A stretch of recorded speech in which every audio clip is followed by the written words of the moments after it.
부동산 뉴스 따라잡기 시간입니다. 한때 타워 팰리스는 주택시장의 화제였습니다. 특히 유명 인사들이 속속 입주를 하면서 세간의 관심을 끌기도 했는데요. 하지만 부의 상징이었던 타워 팰리스의 인기도 한풀 꺾인 지 오래입니다. 타워 팰리스를 통해 고가의 주택들은 현재 어떤 상황인지 살펴보는 시간 갖도록 하겠습니다. 도움 말씀에 장계황 해설위원 나오셨습니다. 안녕하십니까? 네, 우리나라에서는 이 사는 집, 거주 개념보다는 이 투자의 개념의 사는 집으로 많이 통용이 되곤 했었는데요. 좋은 집이란 어떤 집인가요? 예, 좋은 집에 관련된 어떤 정의, 개인마다 다 보는 시각에 따라 틀리겠지만, 개략적으로 상당히 다양하게 이렇게 얘기를 할 수 있지만은, 어떤 집에 대한 개념은 여러 각도에서 조망이 가능하죠. 과거에 본다고 하면 풍수지리에다가 가장 초점을 맞춰갖고 좋은 집이라고 하는 개념을 가졌는데, 여러분들 잘 알고 있는 임산배수형 주택, 즉 앞에 강이 흐르고 뒤에 산이 있는 이런 임산배수형의 주택단지를 가장 선호했고 풍수지적으로 가장 안정적인 집이라고 하죠. 그런 개념에서 서울을 바라본다라고 하면 지금 한남동이나 용산 같은 경우가 이제 가장 좋은 주택지가 아닌가. 뒤에 남산을 끼고 있고 앞에 한강을 끼고 있고, 요거를 그런 개념에서 본다라고 하면은 강남 지역은 북쪽에 우리는 향을 중요시 여기기 때문에 북쪽에 강이 있다라고 하는 건 조망권 관련돼 갖고 별로 그렇게 좋은 임산 배수형의 풍수지리 관계에서는 아니다, 이렇게 보는 거죠. 그렇지만 최근 들어서 이제 풍수지리의 개념보다는 이제 투자 개념으로 집의 가치, 좋은 주택에 관련된 바라보는 시각이 변화되고 있다라고 하는 거죠. 투자에다가 우선을 둔다라고 하는 거죠. 이런 개념들이 결국은 재테크라고 하는 부분을 낳게 된 거죠. 이런 어떤 투자 가치가 높은 주택을 몇 가지로 또 나눠서 분류를 하게 되면은 어떤 집이 투자 가치가 높느냐. 현대사회에서 바라봤을 때는 조망권의 가치를 가장 우선시 둔다라고 하는 거죠. 조망권의 가치에서는 요즘 최근 들어서 이제 가장 큰 조망권의 가치를 보는 것은 이제 골프장을 중심으로 한 녹지 조망권입니다. 그러다 보니까 골프장 옆에다가 주택을 세운다라고 하는 것은 창문을 열게 되면은 골프장의 페어웨이가 자기 집의 어떤 정원의 기능을 하는 이런 골프 조망권이 가장 큰데, 여러분 잘 알고 있는 기흥에 있는 골프장 주변에 아펠바움이라든가 이런 많은 주택들이 있죠. 두 번째로는 이제 수변 조망권을 또 많은 사람들이 좋아합니다. 수변 조망권 중에서 이제 가장 좋아하는 어떤 부분들은 이제 한강 조망권을 한강을 바라보는 조망권이 어떻겠는가라고 하는 이런 부분. 세 번째는 녹지 조망권인데, 이거는 여러분들 잘 알다시피 청계산을 바라볼 수 있느냐, 남산을 바라볼 수 있느냐, 서토동 쪽에 우면사를 바라보는 어떤 녹지 조망권, 이런 쪽에 큰 가치를 두고, 그 다음에 이제 현대사회에서 투자 가치에서 가장 또 중요시 여기는 것이 접근성에 관련된 부분이죠. 이 접근성은 이제 광역 접근성과 협역 접근성, 이렇게 크게 나눌 수 있는데, 아무래도 이제 교통이 빈번하게 이제 왔다 갔다 하는 어떤 유동성이 많다 보니까 광역 교통에 관련된 부분들 주변이 많이 발전을 하죠. 서울역 인근이라든가 강남 고속버스 터미널 인근, 이런 또 최근에 들어서는 이제 GTX가 이제 경기도와 서울 수도권을 잇는 쪽이 나오다 보니까 GTX 주변이 아까 개발은 안 됐습니다만 계획만 발표돼도 인근 지역이 상당히 부동산이 들썩들썩하는 이런 어떤 광역 교통망.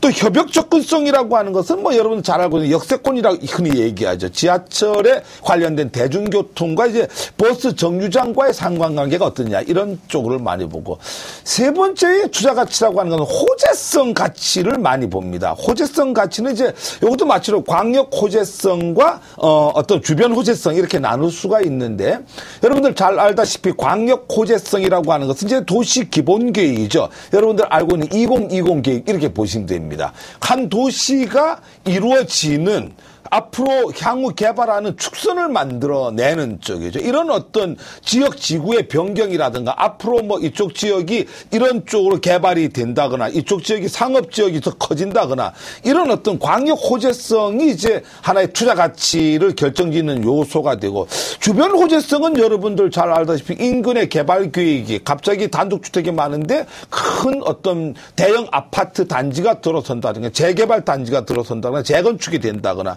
아니면 인근 지역에 백화점이 들어선다거나 뭐 큰 어떤 쇼핑센터가 들어온다거나 이렇게 돼가 주변 호재성에 의해서 또 투자 가치가 이렇게 만들어진다. 뭐 이렇게 해갖고 이제 과거의 하나의 풍수지리에서 이제 투자 가치 쪽으로 옮겨간다 이렇게 보는데 시대 변화에 따라서도 이제 좀 지역적으로 많은 변화가 있었죠. 과거 뭐 이조 시대 때 해갖고 해방 전후 해갖고는 뭐 아무래도 사대문 안에 산다라고 하는 게 가장 큰 어떤 가치 좋은 집이었다라고 하면 그 이후에 산업화가 되면서 이제 영등포라든가 마포 이런 쪽에 상당히 크게 개발이 되죠.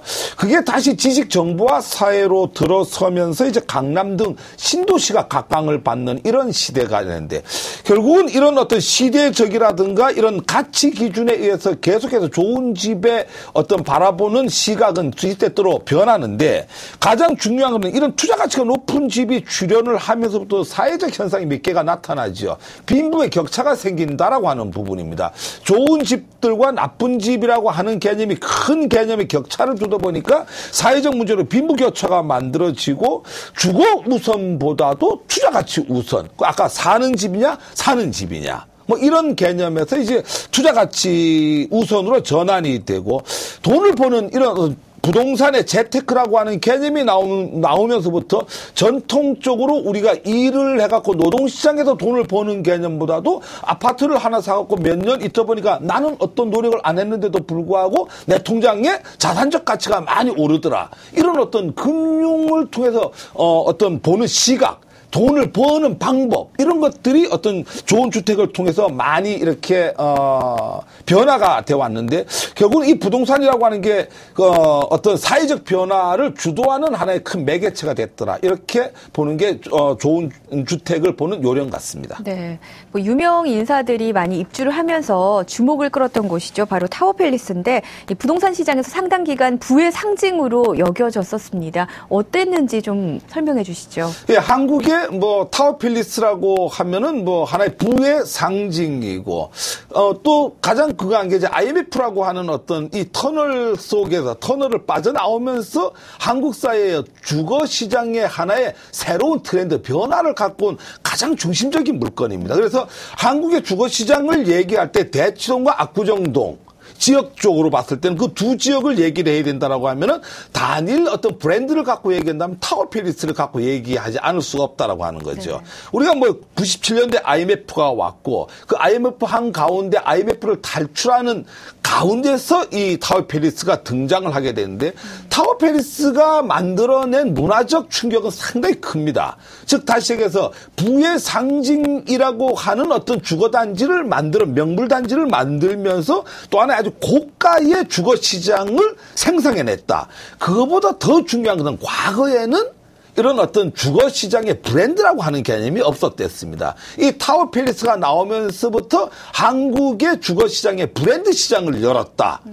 그런 측면에서 이제 한국 주거 시장에 큰 한의 획을 그었다. 이렇게 보는 게 나는데 이런 어떤 거와 마찬가지로 또 하나 나쁜 점이 있었다라고 하면은 어떤 빈부격차의 하나의 큰 틀을 만들어낸 그러니까 타워팰리스 이러면은 빈부격차의 하나의 상징물처럼 이렇게 각인이 되는 이런 어떤 시장을 새로운 시장을 만들었다 이렇게 보는 게 그건데 뭐 여러분 잘 알다시피 우리 IMF 때 얼마나 어려웠습니까? 그 어려운 가운데서 과연 그런 고급 주택이 팔릴까? 상당히 많은 사람들이 고민을 하고 했지만은 결국은 팔렸다라고 하는 거죠. 즉 IMF라고 하는 그 틈바기 속에서도 엄청나게 부자들은 계속 자금을 갖고 있고 현금을 갖고 있었던 사람들은 더 부자가 되는 이런 형태에 의해서 새로운 주거 문화의 태동 이게 하나의 빈부격차를 만들어낸 하나의 IMF 산물이 아닌가 이렇게 보는데요. 타워팰리스가 99년도에 분양을 했죠. 애완은행이 한창 애완 2기가 한창이던 시절에 스스로 중산층이라고 여겼던 사람이 한국 사람이 그 당시에는요.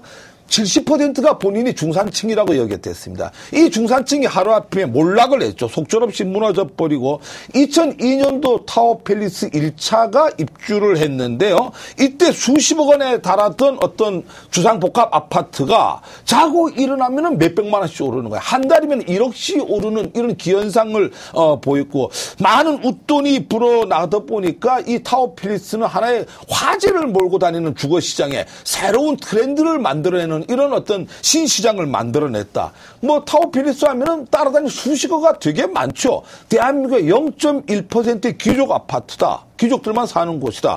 강남이 되게 좋은 곳인데 강남 중에 또 다른 강남이다. 뭐 이런 어떤 또 하나의 부의 상징이다. 이런 어떤 수식어가 따라다녔는데 이 재미있는 부분이 있습니다. 이게 시장 논리를 잘 이해를 해야 되는데요. 타워팰리스는 빈부격차 속에서 일어났죠. 우리가 IMF를 거치면서 빈부격차 거기서부터 시작이 됐는데 빈부격차가 커지면 커질수록 타워팰리스의 가치는 더 높아졌다라고 하는 거죠. 이거는 뭐 비단 타워팰리스뿐이 아니라 모든 어떤 그 명품이라고 하는 개념은 다 그렇습니다. 명품은 우리가 생활 필수품 속의 명품은 가격이 떨어지지 않는데 물론 이건 후반부에 말씀드리겠습니다. 이건 타워팰리스는 그렇지 않지만은 일단은 하여튼 이 시장 논리에서 타워팰리스가 빈부격차가 커지면 커질수록 그 어떤 가치가 좀 더 높아졌는데요. 양극화가 심화가 될수록 국민의 대다수가 상당히 고달픈 삶을 살아왔는데 이쪽에 사는 사람들은 아주 그 고급 이미지와 귀족 이미지, 부자의 이미지를 그 당시에 만들어냈다. 근데 이런 것들이 결국은 가격에 또 다시 반영이 돼갖고 점점 더 많이 오르고 그러니까 그 시대에 다른 아파트에 오르는 비율보다도 타워팰리스가 오르는 비율이 훨씬 높았다라고 하는 거죠. 참고적으로 뭐 인근의 공인중개사 대표 얘기 들어보면은 매매가 25억짜리 타워팰리스라고 하면은 25억 중에 적어도 5억 정도는 그 사람들이 갖고 있는 자부심의 가치가 아니겠는가. 이런 어떤 자부심의 가치가 약 5억 정도, 즉 20% 정도를 보는데 결국은 그게 불경기가 다가오면은 그런 것들이 거품으로 작용할 수 있다. 이렇게 보시면 되겠습니다. 네. 부동산 시장에는 영원한 강자가 없다라는 말이 있습니다. 타워팰리스도 이제는 거품이 좀 빠져서 주택시장의 변화를 몰고 오고 있다고 하는데요. 지금은 어느 정도 위상인지 살펴보겠습니다. 하여튼 뭐 타워팰리스가 한국 시장의 큰 주거시장의 변화를 갖고 온 거는 사실이고요. 우리가 이제 타워팰리스라고 하는 게 하면은 그 타워팰리스가 만들어지고 난 이후에 주상복합이 인기를 끌었습니다. 이게 아까 많은 변화를 갖고 왔다는 게 브랜드 시장을 만들어냈고 또 하나는 주상복합이라고 하는 개념을 정착을 시켰다라고 하는 거죠. 네. 즉 타워팰리스 이전의 주상복합과 타워팰리스 이후의 주상복합은 틀리다라고 하는 개념입니다. 그래서 뭐 어디에 타워팰리스다 뭐 이런 개념. 비단 이거는 강남에 국한되는 게 아니라 강북에도 본격적인 주상복합 아파트가 우수성적으로 이렇게 나타났는데요. 사실은 이제 오늘날 이 타워팰리스 가치를 보기 이전에 먼저 주상복합을 한번 분석을 해보면은요. 주상복합이라고 하는 게 그 좋은 주거시설은 아닙니다, 사실은. 우리가 주상복합은 일반적으로 도심지 내에 상업시설 내에, 상업지역 내에 짜투리 토지를 개발하는 하나의 기법이거든요. 전용률이 상당히 낮죠, 당연히. 통풍은 잘 안 되죠. 워낙 고층이다 보니까 통풍이 안 될 수밖에 없습니다. 또 도심지의 빽빽한 상업지역에 고층에 다다다닥 붙어 있는 어떤 건축 형태이기 때문에 통풍이 안 될 수밖에 없고 또 세대수가 비교적 적기 때문에 관리비가 상당히 비싸죠. 이렇게 원래대로 하면은 주상복합이라고 하는 건 가치가 없어야 되는데 이 타워팰리스 효과라는 게 있죠. 이거에 영향을 받아갖고 새로운 주거 형태로 자리를 잡으면서 대한민국의 가장 고가의 이미지를 갖고 간 게 주상복합 시대를 타워팰리스가 열었다. 이렇게 본다라고 하면 2002년도 입주 당시에는 뭐 자고 나면 몇 천만 원씩 아까 붙었다 그랬는데요. 한 달에 1억씩 막 오르고 이랬댔습니다. 어느 정도 가치냐면 2002년도에 2차 타워팰리스가 입주를 하면서요. 본격적으로 이 가격이 쳤는데 가격을 한번 본다라고 하면은요. 타워팰리스 가장 많죠. 이 165제곱미터 매매가가 2006년도에 33억까지 올라갔습니다. 최고점을 찍었죠. 결국은 그 이후에 아까도 얘기했지만 이게 자체가 그렇게 뭐 주상복합이라고 하는 게 단점이 많습니다. 즉 우리가 일반 아파트, 저층 아파트는 재개발을 한다라고 하는 호재성을 항상 갖고 가죠. 이거는 벌써 이미 용적률을 다 찾아먹기 때문에 재개발이 상당히 어렵습니다. 그러다 보니까 시간이 흐르면 흐를수록 이 주상복합이라고 하는 건 가치가 떨어질 수밖에 없습니다. 2006년도에 165제곱미터가 33억 하던 게 지금 18억에서 22억 정도의 거래가 되고 있습니다. 상당히 많이 이렇게 하락을 했죠. 국토해양부에서 아파트 실거래가 기준으로 2006년 이후 최고가 대비 작년 1월 지금까지 조사를 해가고 가장 많이 떨어진 아파트가 어디냐 전국적으로 조사를 했더니까 타워팰리스였습니다. 2007년 9월 달에 33억 4천만 원 했댔는데요. 올 1월 달에 18억 8,550만 원으로 국토해양부에 조사가 됐어요. 무려 14억 5,450만 원이 하락했죠. 175제곱미터도 마찬가지입니다. 작년 6월 달에 32억 5천만 원 했는데요. 작년 12월 달에 23억 8천만 원, 6개월 만에 8억 7천만 원이 빠졌습니다. 그러니까 경기가 하락을 하면서 엄청나게 많이 떨어졌다라고 하는 거죠. 지금 현재 타워팰리스가 좀 굴욕이다, 타워팰리스 굴욕이다, 뭐 이런 얘기가 많이 나오는데 여러분 잘 알다시피 심영래 씨가 살던 집이 경매에 나오면서 야 53억에 경매 시장은 53억에 됐지만 결국은 두 차례가 유찰이 되면서 34억에 낙찰이 됐습니다. 그러다 보니까 뭐 타워팰리스 굴욕이다 이렇게 얘기를 하는데 올 1월 1일부로 전국에 집값 조사를 했는데 과거 몇 년 전만 해도 타워팰리스 전국에 가장 비싼 집이었는데 올해는 등순위에 들지를 못했죠. 이 주상복합보다도 연립주택 쪽이 훨씬 더 연립이 아니라 빌라 쪽이 훨씬 더 고급의 어떤 가치를 갖고 갔습니다. 잘 알다시피 서초동에는 트라움하우스 5단지가 273제곱미터 52억 4천만 원으로 1위를 했고 청담동에 상기 리치빌 카일룸 3차가 265제곱미터가 43억 6천 2위를 했고요.